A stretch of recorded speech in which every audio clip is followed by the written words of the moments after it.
Working పాపులేషన్కు మధ్య ratio ఎంత ఉంది? చాలా సింపుల్ లాంగ్వేజ్లో అర్థం కావాలంటే ఒక ఇంట్లో ఎంతమంది సంపాదిస్తున్నారు, ఎంతమంది ఆధారపడుతున్నారు.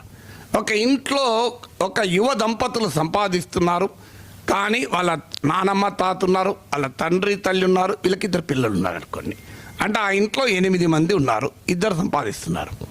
ఇంకొక ఇల్లు ఉంది, ఆ ఇంట్లో 22, 23 ఏళ్ళ కొడుకు కోడలు ఉన్నారు, వాళ్ళు సంపాదిస్తున్నారు 24 ఏళ్ళు, 25 ఏళ్ళు.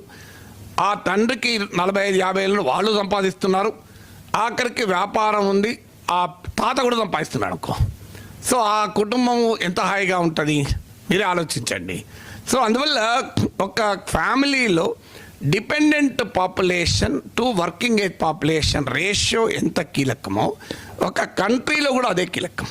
ఇప్పుడు ఇండియాకున్న ఒక ప్రత్యేక అడ్వాంటేజ్ ఏంటంటే